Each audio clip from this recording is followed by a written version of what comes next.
Hello guys, we hope everyone is well. We are back again with a new story. Let's start and enjoy. Everyone. Lydia Hartwell had lived in her quaint cottage on the outskirts of the sleepy village of Brookwood for nearly 50 years. The garden was her pride and joy, bursting with life even as her own body began to slow down. One crisp autumn morning, Lydia found a small, scruffy cat shivering on her doorstep. Its fur was matted, and its eyes were a startling shade of emerald green. Lydia knelt down, her joints protesting the movement, and extended a hand towards the trembling creature. The cat hesitated but then took a tentative step forward, drawn by the warmth and kindness in Lydia's eyes. "Well, hello there, little one," Lydia murmured softly. "You look like you could use a good meal and a warm place to rest." Gently, she scooped the cat into her arms and carried it inside. The creature barely weighed anything, a bundle of fur and bones. Lydia set it down on a soft cushion by the fireplace, and went to fetch some milk and a bit of leftover chicken from the kitchen. As the cat lapped up the milk hungrily, Lydia couldn't help but wonder where it had come from. Brookwood was a small village, and she knew most of the pets and their owners. This cat was a stranger, an unexpected arrival that seemed to carry a hint of mystery within its striking green eyes.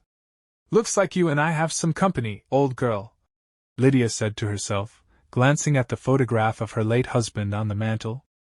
"I wonder what stories you have to tell." The cat finished its meal and curled up on the cushion, purring softly. Lydia watched it for a while, feeling a strange sense of comfort in its presence. The arrival of this small, scruffy cat on her doorstep was the beginning of something new, though she couldn't yet fathom what it might be. Lydia, feeling a pang of compassion, took the cat in. She named him Oliver and nursed him back to health. Despite his initial wariness, Oliver soon became a constant presence at Lydia's side, a source of comfort and companionship. Little did she know, Oliver carried with him secrets from a past life that would soon intertwine with her own. As Lydia tended to Oliver's wounds, she noticed an unusual marking on his left paw, an intricate pattern that seemed almost like a sigil. She dismissed it at first, attributing it to her imagination, but the thought lingered in the back of her mind. Days turned into weeks, and Oliver grew stronger. His amber eyes, once dull and lifeless, now sparkled with an uncanny intelligence. He followed Lydia everywhere, from her morning walks through the garden to her late-night reading sessions by the fireplace. It was as if he understood her every word, her every mood. One evening, as Lydia was engrossed in a particularly riveting novel, she heard a soft, melodic purring. She looked down to find Oliver curled up beside her, his eyes half closed in contentment. She reached down to stroke his fur, feeling a deep sense of peace and connection. "You're quite the mystery, aren't you, Oliver?" she murmured. Oliver blinked slowly, almost as if acknowledging her words. Lydia chuckled, shaking her head at her own fanciful thoughts. But the mystery of Oliver deepened when Lydia discovered an old, tattered book in the attic. The book was filled with stories of ancient magic and lost civilizations. To her astonishment, the sigil on Oliver's paw matched a symbol in the book, a symbol that represented guardianship and protection. Lydia's heart raced as she read the accompanying text. It spoke of a guardian spirit that could take the form of a creature to protect and guide those in need.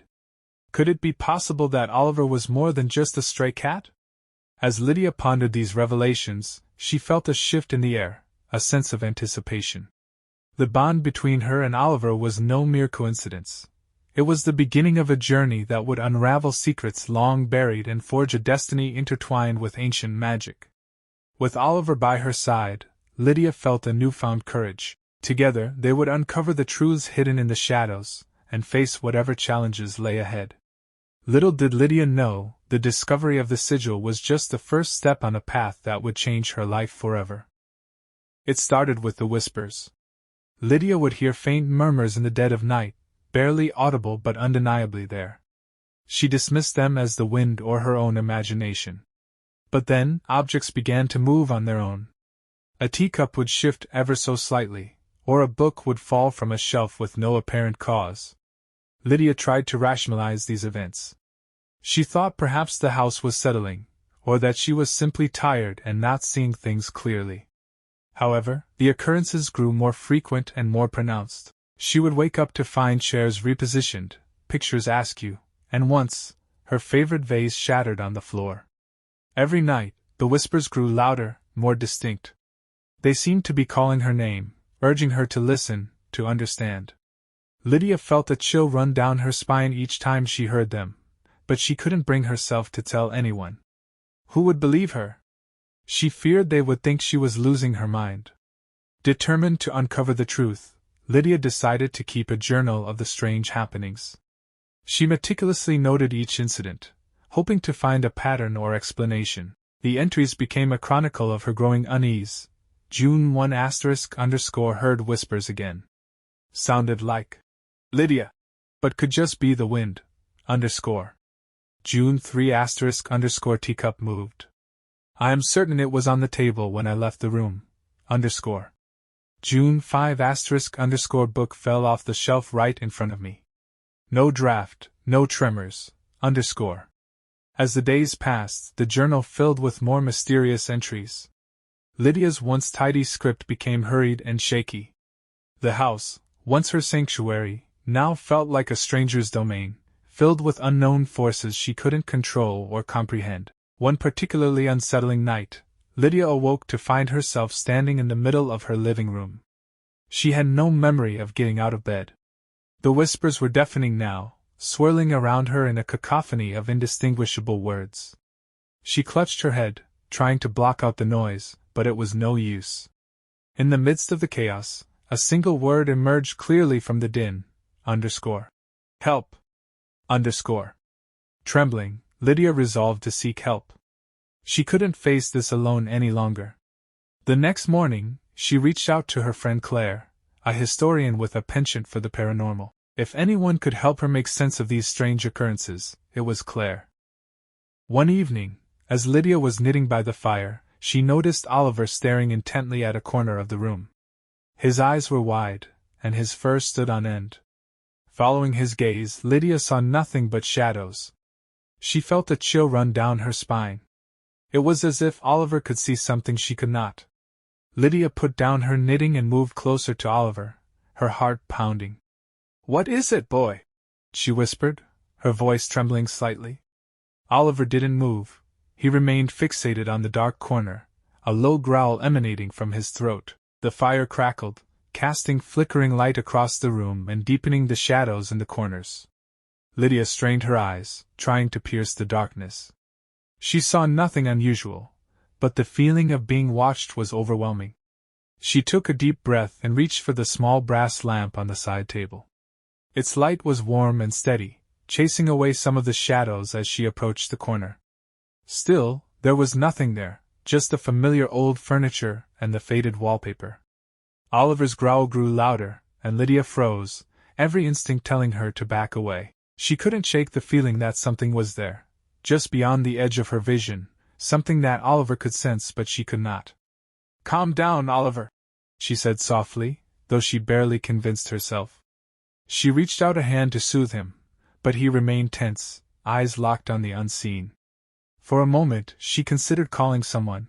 Perhaps it was just her imagination, or maybe there was a logical explanation. But she knew Oliver. He was never wrong about these things. Lydia took a step back, her mind racing. She decided to sit back down and keep an eye on the corner, hoping that whatever it was would reveal itself, or, better yet, disappear. She picked up her knitting again, though her hands shook too much to continue.